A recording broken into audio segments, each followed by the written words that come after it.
What did you understand by India again? The essay written by Edward Morgan Foster.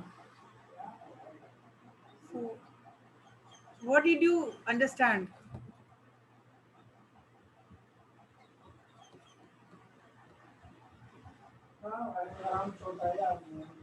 Hello, क्या जाना आपने इससे? क्या समझा?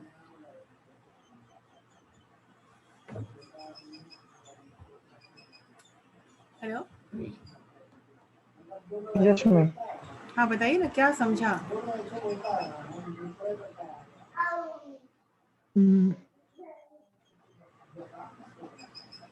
कुछ नहीं समझा है, समझे हैं तो फिर से बताएंगे।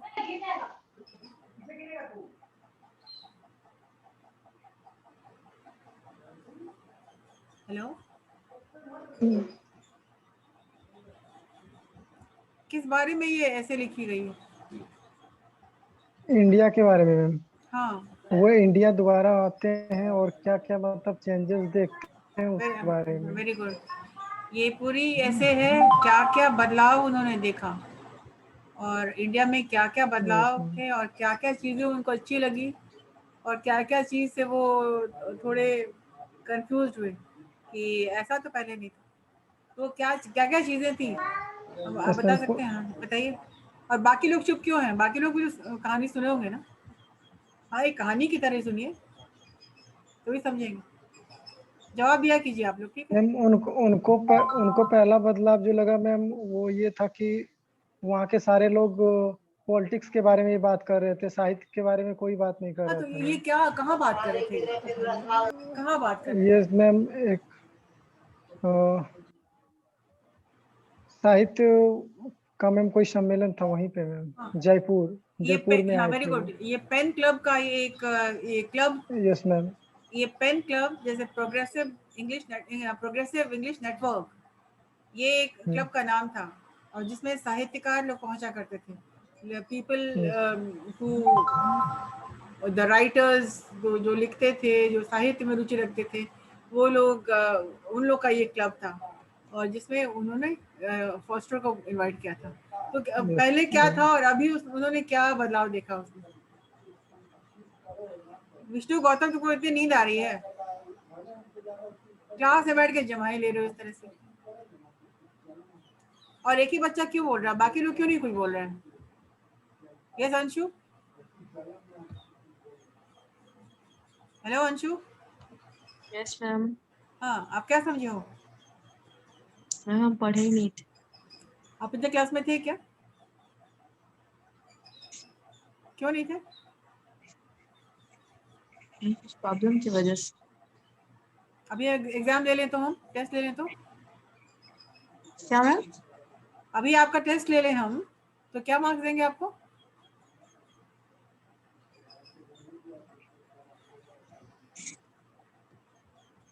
चलिए, नहीं थे तो आपको आज के दिन के 0।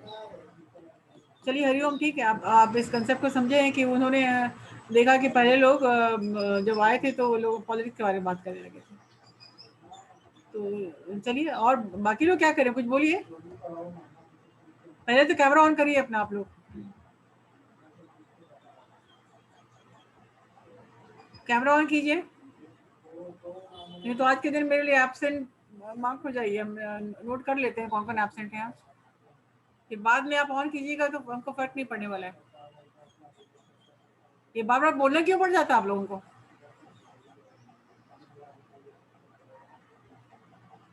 ये कौन है? Hello hello ma'am, network issue हो रहा है मैम। ये पवन, तुम कहाँ हो? तुम तो क्लास में तुम हो नहीं, तुम बाहर टहल रहे हो। नहीं मैम, ऊपर आ रहे थे।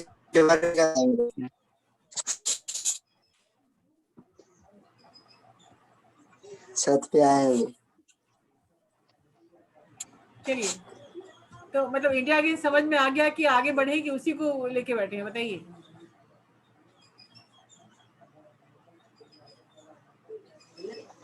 समझ आया हमें। बाकी लोग बोलिए ना, समझ में आया नहीं आया, मैम फिर से समझा दीजिए। कुछ जबान है ना कुछ बोलने के लिए। पूछिए। मैम फिर से बता दीजिए। फिर से बता दें? नीतू कुमारी आप पूछ रहे हैं, ठीक है हम बता दे रहे हैं, लिख लीजिएगा पॉइंट वाइज, ठीक है। हाथ उठाइए, रेज योर हैंड्स। कितने लोगों को समझ में नहीं आया था? हाथ उठाइए। कितने लोग नहीं समझे? हाथ उठाइए। कितने लोग समझ गए? हाथ उठाइए।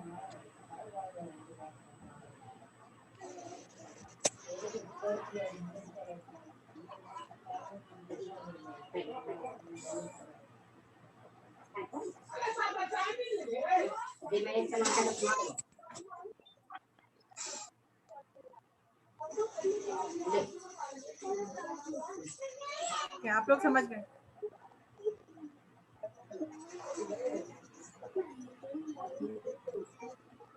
ठीक है,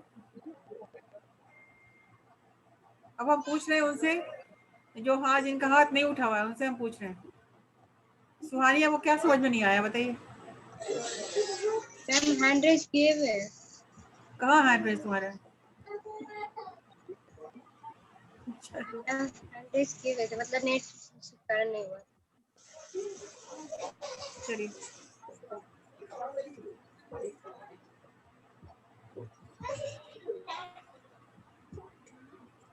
चलिए, ऑलराइट, ठीक है, ठीक है, ठीक है। तो नीतू को समझ में नहीं आया खाली? आया है मैम। चलो,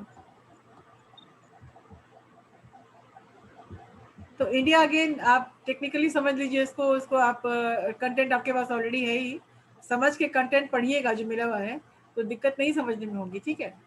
तो एडवर्ड मॉर्गन फॉस्टर ये ऐसे सेक्शन का है, मतलब स्टोरी नहीं है ये ऐसे है, ठीक है। और ऐसे इंडिया के बारे में लिखी हुई है। वो इंडिया आए थे और इंडिया अगेन का मतलब बार बार वो इंडिया आना चाहे और हर मौके पे वो आ जाते थे। प्रोग्रेसिव नेटवर्क क्लब था एक, पेन प्रोग्रेसिव इंग्लिश नेटवर्क, जिसे साहित्यकार मिला करते थे।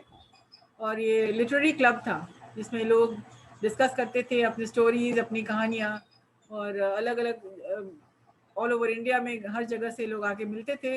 कॉन्फ्रेंस हुआ करता था, मीटिंग हुआ करता था, जिसमें पेन क्लब, इसी पेन क्लब के लिए ने इनवाइट किया था एडवर्ड मॉर्गन फॉस्टर को। तो वो जब इंडिया आए, पहली बार जब वो आए थे तो अपने दोस्त से मिलने आए थे।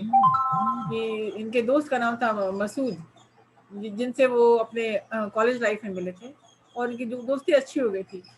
तो मसूद ने उनको इनवाइट किया था इंडिया आने के लिए। और पहली बार वो आए थे ऐसे ही प्लेजर ट्रिप में, ऐसे ही घूमने आए थे, किसी खास मकसद से नहीं आए थे, बस मिलना मिलाना था और घूमने आए थे, इंडिया को देखने आए थे।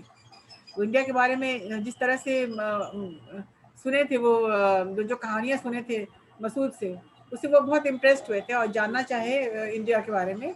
तो कोई जानना चाहता है तभी जाता है कहीं।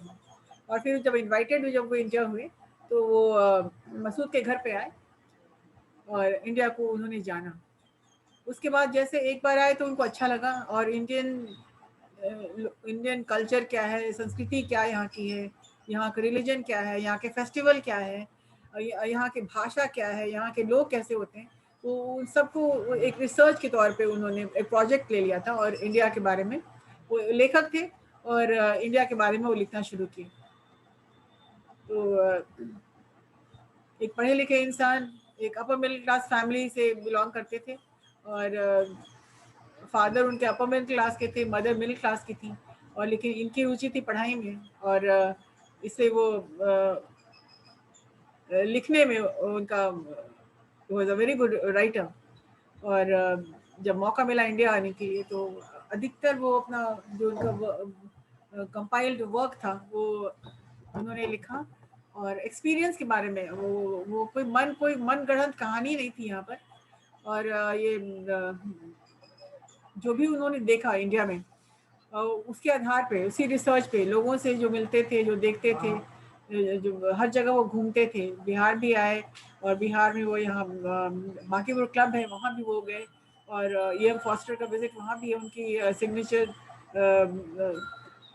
स्पेसिमेन कॉपीज वहाँ पर है कि हाँ ये प्रूफ है कि फॉस्टर आए थे तो यहाँ भी आए थे, बिहार आए थे, मोतिहारी गए थे और जगह जगह वो घूमे थे, एक्सप्लोर किए थे और जानना चाहते थे कि कैसे लोग होते हैं और क्या सोचते हैं। उनके लिए चेहरों को पढ़ते थे और समझने की कोशिश करते थे। तो जब वो देखते थे कि जब इंडिया आए तो वो कुछ लोग उनको देख के घबरा जाते थे, इसलिए कि वो जब वो आए थे तो उस वक्त इंडिया फ्री उस वक्त नहीं था, और किसी ब्रिटिशर को देख के तो लोग घबरा जाते थे कि कहीं कुछ ये हार्म, कहीं तो डैमेज तो नहीं कर देगा, कहीं कुछ हार्मफुल तो नहीं इसका कुछ होगा। तो कुछ लोग अलग हट जाते थे, लेकिन पढ़े लिखे जो लोग थे इनसे बहुत अच्छी तरह से पेश आते थे। और इसी तरह से वो सेकंड टाइम जब वो लिटरेरी क्लब बना, ये प्रोग्रेसिव इंग्लिश नेटवर्क, पेन का फुल फॉर्म है प्रोग्रेसिव इंग्लिश नेटवर्क, ये पेन क्लब था और जिसके तहत वो इंडिया जयपुर में हुआ था ये। और बहुत सरप्राइज हुए थे कि जब उनकी जो प्लेन जब जयपुर पहुंची तो बहुत गर्मी थी, वो इतनी गर्मी में, वो मई जून की गर्मी में उनका फ्लाइट जो था इंडिया पहले ही पहुंचा दिया, फ्लाइट स्केड्यूल के पहले ही वो इंडिया पहुंच चुका था और बहुत ज़्यादा गर्मी थी। लेकिन वो जयपुर में पेन क्लब में गए और उन्होंने देखा कि वहाँ के जो लोग थे वहाँ अधिक बात लोग कर रहे थे पॉलिटिक्स के बारे में, और पॉलिटिक्स के बारे में बात कर रहे थे तो वे थोड़ा सरप्राइज हुए, इसलिए कि एजेंडा कुछ और था। एजेंडा तो था तुमने क्या लिखा है, हमने क्या लिखा है, कुछ मेरी सुनिए, कुछ अपनी सुनाइए। और वहाँ इंडिया के हर जगह से लोग वहाँ पहुँचते थे, from Bengal, from north east, south west, हर जगह के लोग वहाँ इकट्ठे होते थे। और उन्होंने देखा कि एजेंडा पे कोई बात ही नहीं कर रहा है, सब बात क्या कर रहे हैं, तो सब बात कर रहे हैं पॉलिटिक्स के बारे में। और ये बहुत गर्म मुद्दा था वहाँ पे, एक टॉपिक था for hot discussion and everybody was talking about politics. And वो थोड़ा सा he was taken aback, he was surprised, वो थोड़ा सरप्राइज्ड हुए और उन्होंने टोकने की कोशिश भी की, ही ट्राई टू इंटरप्ट कि मुद्दे पे बात की जाए, और जिसके लिए हम इतने दूर से आए हैं और यहाँ आप पॉलिटिक्स के बारे में बात कर रहे हैं। तो लेकिन इनकी बात किसी ने उनको ध्यान ही नहीं दिया, और लोग इतने बिजी थे अपने डिस्कशन में पॉलिटिक्स में कि लोगों ने इनका मतलब वो ये रोक नहीं पाए उन लोगों को, और वो लोग पॉलिटिक्स के बारे में ही बात करते रह गए। और फिर वो थोड़ा फिर वो सोचे कि सब कुछ तो वैसे ही है, everything is the same, India की गर्मी वैसी ही है, भीषण गर्मी, और प्लेन उनका जो पहले पहुंच गया तो और भी उनको गर्मी लग रही थी। वो उन्होंने देखा, फिर वो ट्रेन से ट्रैवल करते थे और ट्रेन से ट्रैवल करके उन्होंने देखा कि ट्रेन भी तो ऐसे ही वहाँ की गंदगी और वहाँ की जो ट्रेन के जो खिड़की, जो विंडोज, शीशे उतना ही डर्टी, और विंडो से बाहर जब उन्होंने देखा तो वही खेत सब कुछ तो वैसे ही था, कहाँ कुछ बदला था, सब कुछ सेम था, पॉवर्टी वैसे ही थी, गरीबी दिखी हर जगह, पॉवर्टी दिखी हर जगह। तो उन्होंने क्या देखा कि बाहर से तो इंडिया सेम है, कुछ भी नहीं बदला, लेकिन उन्होंने क्या देखा कि लोगों की सोच बदल रही थी, बदल गई थी, कि लोग अब ज्यादा इंटरेस्ट लेने लगे थे पॉलिटिक्स में।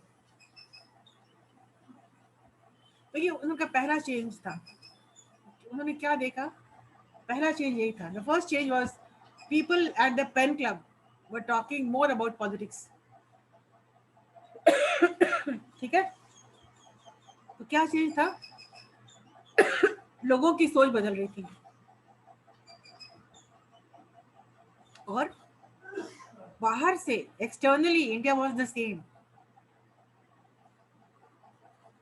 सो 3 चेंजेस में सबसे पहले ये चेंज था, नंबर 1। नंबर 2, जब वो पहली बार आए थे तो देखे थे कि जो औरतें, विमेन, दे कभी बाहर नहीं निकलती थी, दे वर नेवर आउट। उनका काम था सिर्फ खाना बना लेना, और जब सर्व करना है तो उनको सर्व नहीं करना है, वो बाहर आती ही नहीं थी, सर्वेंट्स सर्व करते थे, औरतें बाहर नहीं आती थी। पर्दा सिस्टम बहुत था, तो इस बार जब वो गए तो उन्होंने देखा कि औरतें भी बाहर निकल रही हैं और पर्दा सिस्टम हट रहा है इंडिया से। तो ये दूसरा चेंज था और इसको उनको लगा कि ये तो चेंज बहुत अच्छा है। और वो ये कहते भी हैं कि जब तक औरतों का दर्जा सामान नहीं होगा, जेंडर इक्वालिटी नहीं होगा, तभी किसी नेशन के लिए प्रोग्रेस करना मुश्किल हो जाता है। फ्रीडम होनी चाहिए, फ्रीडम ऑफ स्पीच, फ्रीडम। औरत घर के लिए नहीं है, दब के लिए रहने के लिए नहीं है। लेकिन उनको तो ये अच्छा लगा कि लोग औरतें यहाँ बाहर निकलने लगी थी और वो खुश हो जाते थे जब वो देखते थे सड़कों पे रंग बिरंगी साड़ियाँ और कितना ग्रेसफुल अटायर है, अपैरल है, जो साड़ियाँ जो हम लोग पहनते हैं, उससे वो बहुत अट्रैक्टेड हो गए कि कितना खूबसूरत है, कितना कलरफुल यहाँ के लोग कितने कलरफुल हैं, कितने वाइब्रेंट हैं। तो ये उनको अच्छा लगा और इस बात को वो उन्होंने पुष्टि भी की है कि किसी नेशन के लिए बहुत ज़रूरी है कि औरतों को फ्रीडम दिया जाए। ये दूसरा चेंज था। और थर्ड चेंज वो था कि जब बुफे सिस्टम का, ये बुफे सिस्टम क्या होता है आप जानते हैं। जब आप बैठ के खाना खाते हैं, जैसे हम लोग की संस्कृति क्या है, संस्कृति हम लोग की क्या है, आप कहीं अभी भी कहीं बैठ गाँव के में खाना खाना। हाँ, और बहुत आदर सत्कार से लोग खिलाते हैं।